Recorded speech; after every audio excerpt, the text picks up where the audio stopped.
He still couldn't get them to the Super Bowl. You're talking about when he was a quarter away from beating the New England Patriots and going to the Super Bowl? And they choked. Yeah, and that defense was great, but it wasn't an all-time great defense. Neither was that Ravens defense that got to the Super Bowl. Ray Lewis was mad overrated. Ray Lewis was low-key trash. But they had parts Ed Reed. That year.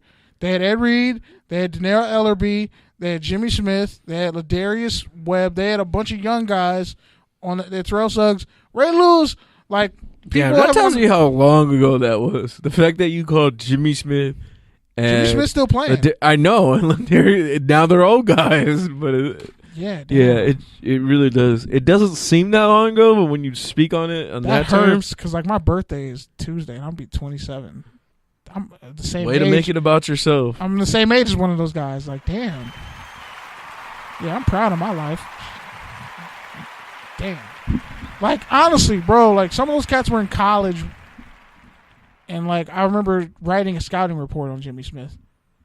Damn. I'm old. That hurts. But anyway, yeah, when you look at John Elway bought himself some time, and obviously the new league calendar doesn't start till, I think, like, March 13th, so his trade isn't officially official. But this was the move that could save Elway or just get him fired. I mean, can you honestly... If he messes up the draft... Can you honestly... Like, if you're the Denver Broncos owner, can you honestly look season ticket holders in the eye when you just fired their folk hero? Yeah. Who was the GM? Did the Chargers fire Schottenheimer after 14-2 season? Yeah, but Schottenheimer... No, I don't want to hear it. 14-2. Schottenheimer was a chief. What did you just say? Schottenheimer was a chief. You're really problematic, aren't you? I'm just saying, like, can we talk about that? Like, let's not pretend like he wasn't a culture vulture. Like, first off, where did he have his best seasons? Okay. Where his best season was with the Chargers, right? Okay, fine. And how did it end? Are you going to tell me was he a better coach than Dick Vermeil? Was he a better coach than Dick Vermeil? It doesn't count because Dick Vermeil won the Super Bowl. Okay, then. Exactly. And they made a movie after him. Exactly. And he was perfectly portrayed by, I think, Kirk Douglas. But, like, down to the crying and everything. Invincible was a really good movie. But, you know, Mark Wahlberg, whatever.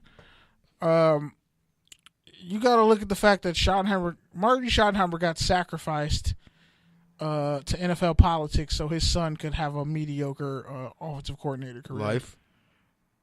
I want to say career, but damn, you just went right to the gut punch. Upper mediocre life. Let's put it that way. For a white dude who's the coach of a son, yeah. Like, he went 14-2 and got fired. People really don't understand. Like, I think of Jim Caldwell, who still hasn't got another job yet, by the way. Matt Patricia, who... It's only been one season. It's only been one season, and he's interviewed for a lot of jobs and didn't get any of them. Zach Taylor don't even have a defensive coordinator. Bro, you even said Jim Caldwell was underwhelming and deserved to get fired. No, yes, you did. You went on record on this podcast and were like, as the Colts coach, his time has probably ran out. No, you said the same thing in Detroit too. Detroit is where Curry's going to die. He like. Calvin Johnson couldn't even escape Detroit. Think about that. So how did Jim Caldwell stand a chance? They're thinking about trading Matthew Stafford. Like, they might take a quarterback at 8. Like, don't tell me. Bazaar still hasn't escaped Detroit. First off, he a crackhead. He'll find a way to travel. He'll come get you. Bazaar might come get you. Where's the crickets at? Let me hit the cricket. Halfway. That works too, I guess. All I know is now you're just pushing. Oh, okay. The Get Right gonna fuck you up. You can't be using the Get Right music. Right? And shout out to them for having their live episode. Check that out on Sunday for sure. February 17th at Simply Wholesome. But anyway. Cause I'm really from out and out. Cause I'm really. Yes, I am. But anyway. I'm just over here killing the vibe over here playing with the sound effects. My bad. Pete's happy because he got a new car. It's okay. Shout out to me. Shout out to Pete for getting a new car. What? Don't do that again. This is why you can't be able. Dog, what is wrong with you? What are you doing? Why are you like this? All you need is a Kawhi Leonard laugh, honestly. Are you on drugs? Because you took drugs before the podcast and didn't share with me, I'm going to be kind of upset. But anyway. So your point, yeah. Oh, wrong. That was the wrong song. Stop, bro. Okay, Stop. the Juna song doesn't start out that way. Straight to the bank. It starts off with the same exact song. Man, you have. Which, by the way, let's back up for a second. What is going on right now? Let's back up. He got the juice. Okay, I'm gonna let you talk. Just go ahead. Little Scrappy don't get no respect. We know he doesn't, but he was on Love and Hip Hop. So okay, and so was Joe, your idol. Checkmate. That's not even something to get me on. That's nothing to get me on. Like, all right, man. So the next big topic of the week, man, Kareem Hunt. After all the domestic violence stuff that's been going on with him over the past year, it was one incident. And no, there was the kick, and there was the 2 fights he got into. But no, that happened, and nobody knew. It happened way after the fact. No, he was getting investigated, but it wasn't. It wasn't the catalyst news when it happened. That's what I'm saying. One of them did. One of them was the not. Kick no, did, but not the George. No, before that one. The George Atkinson fight. No, there was another one before that. The year before he got in trouble for it. At Toledo. No, between when he signed with the Chiefs and like his rookie season, he got in trouble. I'm not talking about the girl, him kind of kicking the girl.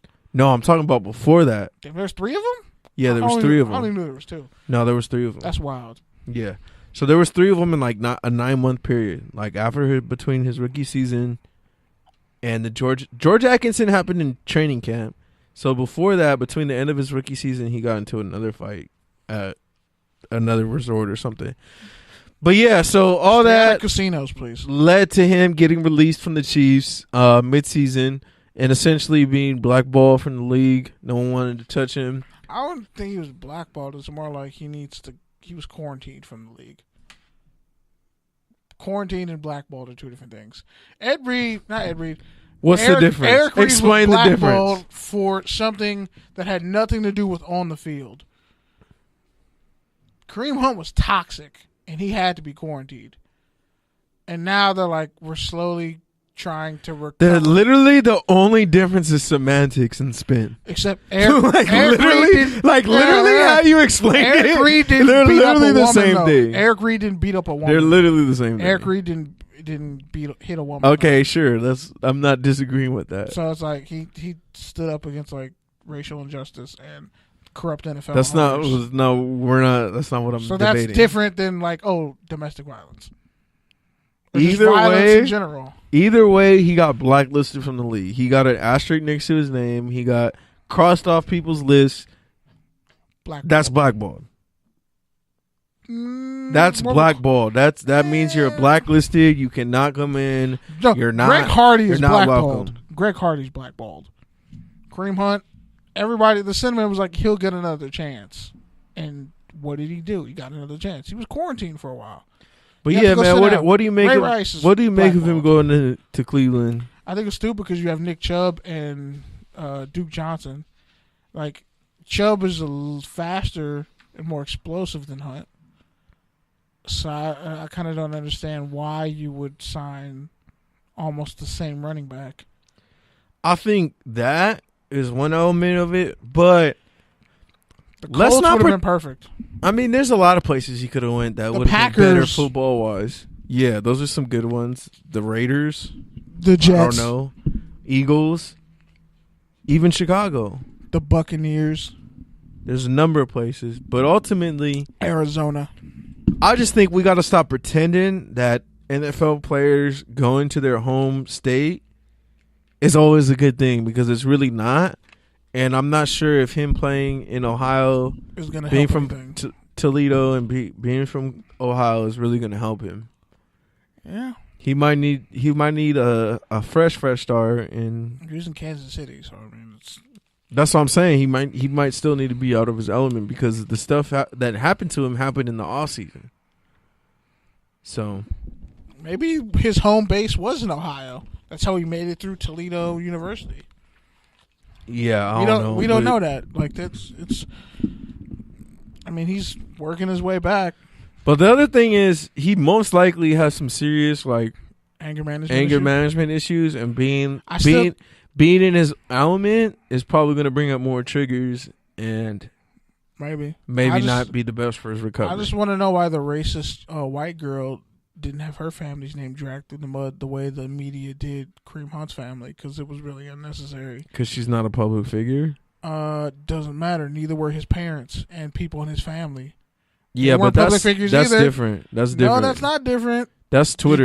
Yeah, it is different. That's Twitter. No, there were stories published about his family members, and there's a deep-rooted history of violence. Like, bro, they're not public figures. Why are you saying no one knew who his parents were and certain people in his family? I didn't see anything on that. There's literally like a hit piece on Kareem Hunt about violence in his family. I feel like you low-key get a lot of fake news on your feed. No, that's not fake news. Like, it was like, I think it was not the National Enquirer, but it was like a big time like media. I don't remember which one. It was like a huge story. It came out because it was after the NFL interview, and it came out of the story about his family and violence that he had been through. And it's like, okay, but you're not doing this to the girl who was shown, and people and police reports are saying that she was being racist, fighting other girls there. Oh, it's yeah, I see it. His dad's been arrested 35 times. And how is his dad a public figure? Oh, wait, he isn't. We're not going after that girl's father, but we sure said this whole family's full of criminals, and this is why he's a criminal. It's like, bro, you're not the cops. So, like, why? Like, it's like I didn't see any stories about Des Bryant's parents outside of no. Let me finish because after the situation with Jeff Ireland asking him like, what did your dad pimp out your mom when she was a crack whore and all those disrespectful ass questions? Like, you didn't see it. Like, 7 years into his career. I don't know what you're reading, but that's really not what this story is even about. To even mention his parents' criminal background has nothing to do with what happened. It kind of does in Vegas. Okay, well, he has 35 criminal charges. What does that have to do with the white girl calling him related to what though? Spitting on him. What is it related to? Hitting him and what is Kareem, fighting other girls in the party? What is Kareem Hunt's criminal activity related to?